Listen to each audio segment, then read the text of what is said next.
kerajaan bernama Kerajaan Kediri. Raja Kediri memiliki putri yang sangat cantik. Putri itu bernama Putri Songgolangit. Pada suatu hari, Raja Kediri memanggil putrinya. Anakku, ayahmu akan segera meninggal dunia. Mengapa kau masih menolak semua lamaran dari para raja? Songgolangit tak bisa menolak permintaan ayahnya. Pada mereka ayah, mereka harus berpacaran dan mereka harus berpacaran.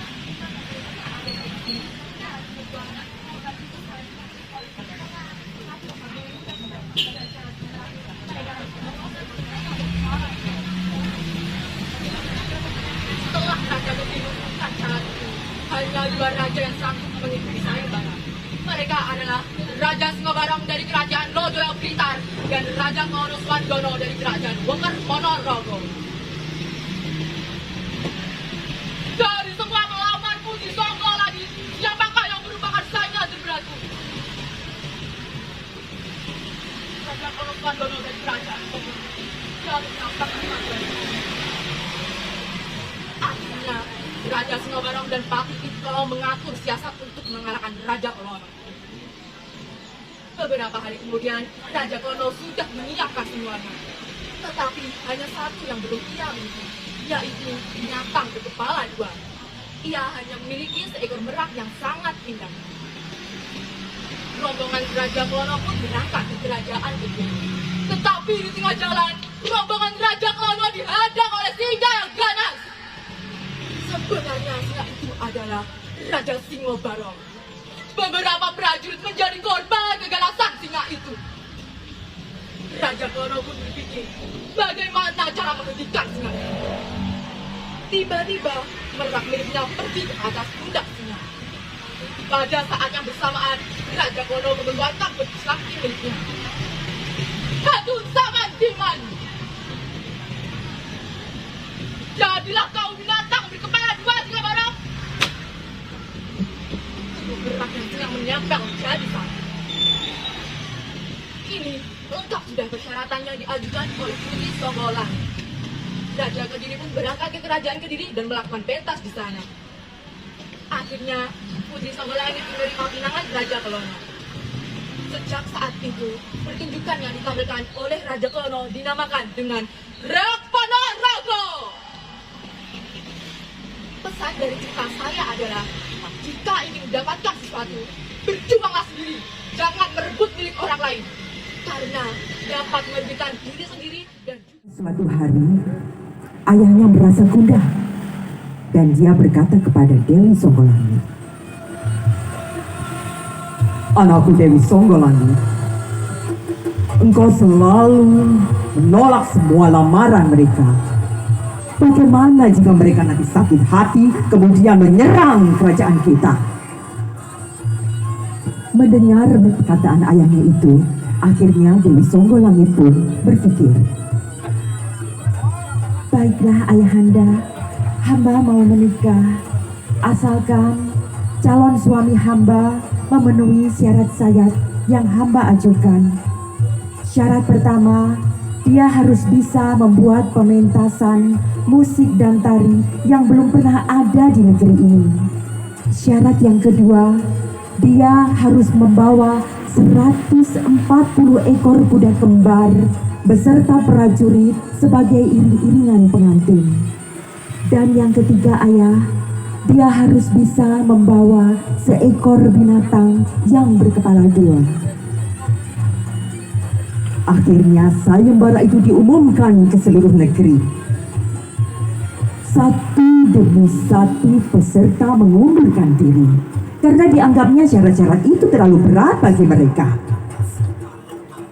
Hingga tinggal dua orang peserta saja, yaitu Prabu Singobarong dari Kerajaan Lodoyo dan Prabu Klono Swandono dari Kerajaan Bantarangi. Tetapi Prabu Singobarong sangatlah licik. "Aku Singobarong, sang Raja Begal, siapa yang berani sama aku? Aku ini pemilik Songko Langit. Biarkan si Klono Sewanggono itu yang bekerja keras. Nanti aku tinggal mempegang hasilnya. Begitulah liciknya si Prabu Singobaru. Sementara itu, di kerajaan Bantaran, Prabu Klono Sewanggono sudah menyiapkan semua syarat-syarat itu dan siap untuk berangkat. Tetapi ada satu syarat yang dia belum bisa mendapatkannya, yaitu binatang berkepala dua.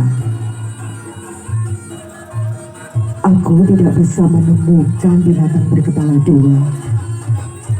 Tetapi aku akan membawa burung merak kuning cantik ini, berbulu indah, dengan harapan semoga Dewi Songgolangit akan luluh hatinya dan lupa dengan binatang yang berkepala dua itu. Rombongan Prabu Klono Sewanggono berangkat menuju Kediri.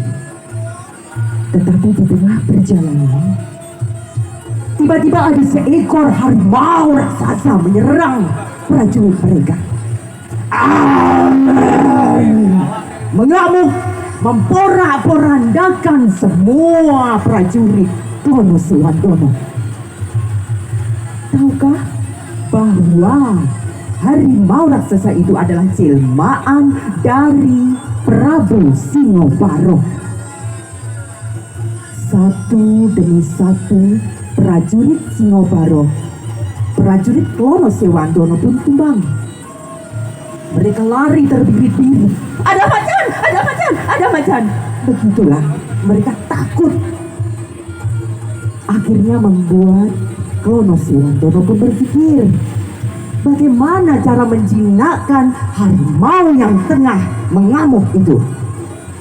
Dia segera melepaskan burung meraknya dan hinggap di kepala harimau yang mengamuk itu, memasuki kutu-kutu yang ada di kepalanya, di lehernya, sehingga harimau itu pun terlelap dan tertidur.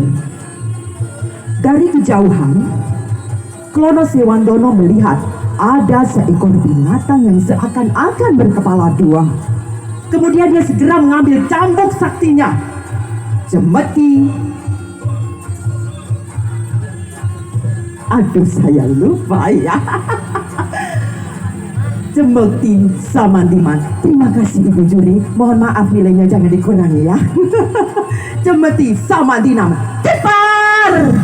Bak Halilintar. Akhirnya sabetan dari Cemeti Samandiman itu bisa menggugurkan kesaktian dari Prabu Singobarong, dan Prabu Singobarong menjadi harimau untuk selama-lamanya dengan dihinggapi burung merak di kepalanya. Kemudian Prabu Klono Sewanggono pun melanjutkan perjalanannya ke Kediri. Dengan gagah perkasa, Prabu Klono Sewanggono yang tampan berjalan. Di sampingnya ada seekor binatang yang berkepala dua, yaitu kepala harimau dan burung merak dengan bulu ekornya yang melebar seperti kipas emas. Diiringi dengan 140 kuda kembar dan para prajuritnya, Bujang Ganong dan Warok Gento, diiringi dengan musik yang indah dengan trompet yang meliuk-liuk. Dewi Songgolangit pun akhirnya menerima lamaran dari Prabu Klono Sewanggono, dan mereka pun akhirnya menikah dan bahagia. Persembahan dari Prabu Klono Sewanggono ini masih ada sampai sekarang dan tetap lestari dan menjadi budaya dari Jawa Timur. Kita kenal dengan reok Ponorogo. Semua anak Indonesia, kita semua harus bisa dipercaya. Kata ibuku, jujur itu kuncinya. Amanah yang diberi haruslah kita jaga. Assalamualaikum warahmatullahi wabarakatuh. Perkenalkan, saya Kak Asli dari Kecamatan Melingi, Kabupaten Blitar. Kali ini akan membawakan cerita yang berjudul Molly Sang Penjaga Bola.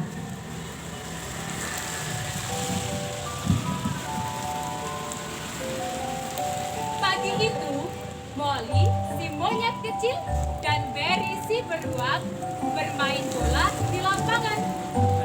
Karena matahari yang terik, mereka beristirahat di bawah pohon. Wah, mataharinya terik sekali ya. Berry, bolamu bagus sekali. Memangnya kau membeli bola itu di mana? Oh, bola ini adalah pemberian ayahku. Bagus bukan? Molly, sebentar ya. Aku akan mengambil kue untuk kita makan bersama. Kau tunggu di sini dan tolong jaga bola ini baik-baik. Siap, Berry. Barry pergi pulang ke rumah untuk mengambil kue. Sesaat setelah Barry pergi, tiba-tiba, wush, wush, wush. Hembusan angin kencang meniup bola tersebut. Dan bolanya menggelinding teman-teman. Wih, wih, wih, wih, wih. Dan jatuh ke dalam lumpur. Wah, bolanya masuk ke dalam lumpur. Bagaimana ini? Aku harus segera mengambilnya. Kurang sampai. Teman-teman, maukah kalian membantu Molly? Kalau mau, yuk ulurkan tangan ke depan dan hitung 1 sampai 3. 1, 2, 3. Ambil bolanya teman-teman. Ambil. Dapat.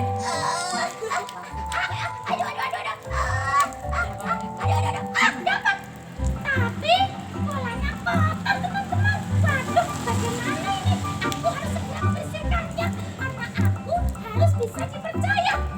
Molly segera membawa bola tersebut ke sungai yang tidak jauh dari lapangan. Kemudian membersihkan lumpur-lumpur yang menempel. Lalu ia kembali ke bawah pohon dan dia duduk.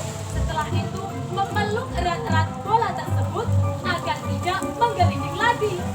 Kali ini aku harus memegangnya erat-erat. Aku tidak mau bola ini menggelinding lagi. Aku harus bisa dipercaya. Sesaat kemudian datanglah Barry dengan membawa kue. Oh, Molly, ini kuenya. Iya, Berry. Ini bolaku, Berry. Oh, terima kasih Molly. Oh, tapi kenapa bola ini basah, Molly? Maafkan aku, Berry. Bolamu tadi tertiup angin lalu menggelinding ke lumpur. Kemudian aku mengambilnya dan aku bersihkan di sungai. Maafkan aku ya, Berry. Oh, begitu. Tidak masalah, Molly. Aku bangga memiliki teman sepertimu yang bisa dipercaya. Ayo kita makan kuenya. Barry dan Molly menikmati kue bersama-sama. Barry bangga memiliki teman seperti Molly yang bisa dipercaya. Teman-teman, mana suaranya? Teman-teman, ayo kita menjadi anak yang bisa dipercaya. Karena kepercayaan itu mahal harganya. Setuju teman-teman? Setuju. Sekian cerita Kak Asli. Wassalamualaikum warahmatullahi wabarakatuh.